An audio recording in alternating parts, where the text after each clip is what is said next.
আজকে যে ব্যাপারটা নিয়ে আলোচনা করব, কালকে তোমাদের বেঙ্গল র্যাঙ্ক বেরিয়ে গেছে, কাস্ট র্যাঙ্কটা পেয়ে গেছো। অনেক বাচ্চাই নিজেদের নিজেরা হিসাব করছো কলেজটা পাবে কি না। তার সঙ্গে আমি একটা জিনিস বলে দিচ্ছি, কি করে সিটগুলো খায় সেগুলো হিসেবগুলো না জানলে কিন্তু তোমার কলেজ তুমি চান্স পাচ্ছ কি না বুঝতে পারবে না, এবং কোন কলেজটা পাচ্ছ সেটাও কিন্তু বুঝতে পারবে না। অনেকটা হিসেব এদিক ওদিক হয়ে যাবে। সেটা নিয়ে তো আলোচনা করবই, তাছাড়া ছোটোখাটো দুই একটা বলে নিই। কী ব্যাপার, কেননা এসটিদের কাট অফ দিয়েছিলাম আমি 265-র বেশি যাবে না। দুই একটি বাচ্চা বলছে স্যার সব আরই বললেন, আমাদের বললেন না, মানে গতকালে মানে বেঙ্গল র্যাঙ্কের বেরোনোর পর দেখো ওই 7 লাখ 7.5 লাখ পর্যন্ত গোনার সময় হয়নি।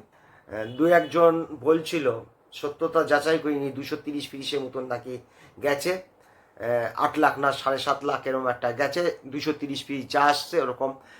এটা কিন্তু তোমরা প্রথমে 280-90 সকলেই বলছিল এরকম ধরনের যাবে। আমি বলছিলাম না, যাবেই না, কোনোদিনই যাবে না, 250-53 পর্যন্ত নামতে পারে।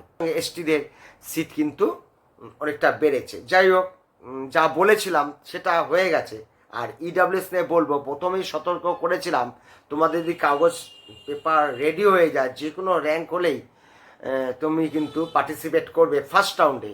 অনেকেই 2 লাখ অল ইন্ডিয়া র্যাঙ্ক যাবো না, 1.5 লাখ যাবো না, 1,30,32 যাবে, পয়সাটা নষ্ট করবো না।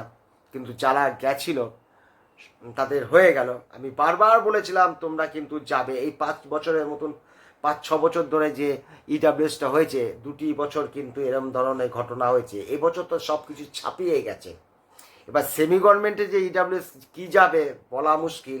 আর ম্যানেজমেন্ট কোটা কোয়ালিফাই নম্বরেও যে ছাত্র পাওয়া যাবে কিনা সেটাও সন্দেহ আছে, সেগুলো এখনো চেক করিনি। তোমরা তো নিজেরাই বুঝতে পারছো, ইডাব্লিউএস তো খুঁজেই পাওয়া যাচ্ছে না একরকম।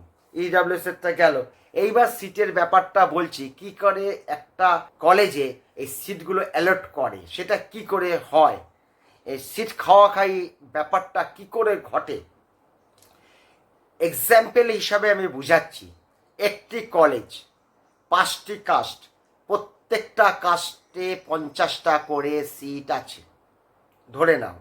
এক্সাম্পল, প্রত্যেকটা কাস্টে 50টা করে সিট আছে। আর ছাত্ররা অ্যাপ্লাই করেছে প্রত্যেকটা কলেজে, প্রত্যেকটা কাস্টে 100 করে অ্যাপ্লাই করেছে সিট নেওয়ার জন্য। কিন্তু 50টা সিট, 100টা ছাত্র অ্যাপ্লাই করেছে প্রত্যেকটা কাস্টে। এরকম ধরো, বোঝানোর সুবিধার জন্য আমি বলছি। 5টা কাস্ট, 50টা করে সিট, 100টা করেছিলে মেয়েরা সিট পাবে বলে তারা অ্যাপ্লাই করেছে। প্রথমে মেশিন কি করবে, প্রথম মেশিন করবে 500টি যে ছাত্র হলো, 500টি ছাত্রের অল ইন্ডিয়া র্যাঙ্কটা সাজাবে। কাস্টগুলোকে পাশে সরিয়ে ফেলবে মেশিন। এই 500টি ছাত্রকে সাজানোর পর প্রথম ইউআরএ যেহেতু 50টা সিট আছে, সেই কলেজে প্রথম 50টা ইউআরএর বক্সে ফেলবে।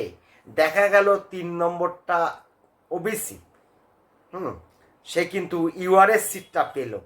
দেখা গেল 43 নম্বরটা ইডাব্লিউএস, কিন্তু সে ইউআরএ অ্যালট হলো। তোমাদের যখন সিট অ্যালট হবে, তোমার কাছ থেকে নিয়েছো না তোমার ইউআর থেকে গেছে সেটা কিন্তু লেখা থাকবে, এবং কত নম্বর চয়েস সেটাও লেখা থাকবে যখন সিট অ্যালটমেন্টটা হবে। এইভাবে ইউআরএর হয়ে গেল। তাহলে ইউআরএর থেকে 3টে সিট খাওয়া হয়ে গেল, দেখালো 2টো ওবিসি একটা খাওয়া হয়ে গেল। এইবার আসবে ওবিসি। এইবার ওবিসিতে যখন আসবে তখন শুধু ওবিসির ছাত্ররাই আসবে। আর যেহেতু ইউআরএ 2টো সিট খেয়ে নিয়েছে, তাহলে ওদের ছাত্র সংখ্যা 98 হয়ে গেল।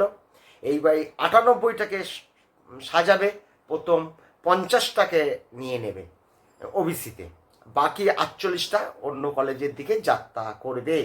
ঠিক তারপর আসবে ইডাব্লিউএস হয়তো ইউআরএ একটা সিট নিয়ে নিতে বলেছে, তাহলে 99টাকে সাজাবে, 50 জনকে দেওয়ার পর অন্য কলেজে সে চলে যাবে। এই করে করে সিটগুলো দেওয়া হবে।